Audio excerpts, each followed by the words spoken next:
Şu yerden baştalат. Teatr daarатканадан baştalат деген жакшы сөз бар го. Кыргызстан мына ушулардан baştalат биринчи.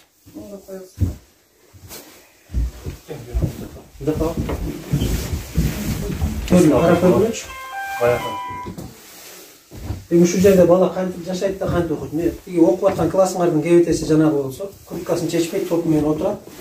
Мунун жаткан жеринин кебетеси ушана балдар көрүп, ана келбейт да качат анан кийин балдар. Отты жагышалат. А бирок 35 тонна көмүрдү кышкыга пайдаланып атпайсыздарбы? Электрический бар. Бай экономдугунда биз көмүр өткөзүлгөн.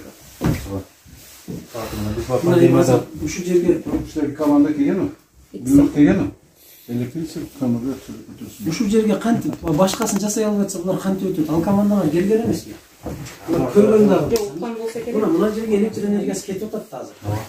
Жок, өчүрөбүз. Биз бүт өчүрүп атабыз. Бүт. Электр энергиясы менен жылган керек болсо өндүрүш ишканаларын чектөө киргизип өчүртүп атат. Абал оор быйыл. Ушундан бир ынтымак менен биргелешип чыгалы, экономдойлу деп атабыз. Силердин кылганы бар. Эки эле саат берели. Ошон үчүн анан балдар ойбойт. Ошон үчүн балдарыңар келбейт, ошон үчүн сабактан качат. Бияңар муздак болсо, тияңар муздак болсо.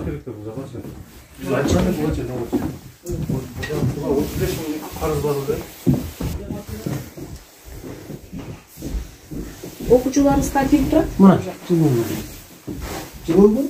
Сонун болсо болот, уктаса болот, башка кылса болот. Бухгалтерияңарда жылуу, сонун, отопление коюп бересиңер, эме келсе сайып бересиңер, министерствода комиссия келсе. А балдарга? Эмне үчүн балдарга жылуулук болбойт? Эмнеге балдарга кылып берсеңер болбойт ошондой? Жок, быйыл лимитти аяктагана ушул зам айыл өкмөт зам аким чечим 1 ай. 1 ай. Жетекчилердин бүт бардыгын карагыла, директордун, зам директордун бүт бардыгы. Макул. Карагыла эмелерин. Мындай нерсе болбойт, мындай мамилени эч жака. Эгер башка кадр болсо биз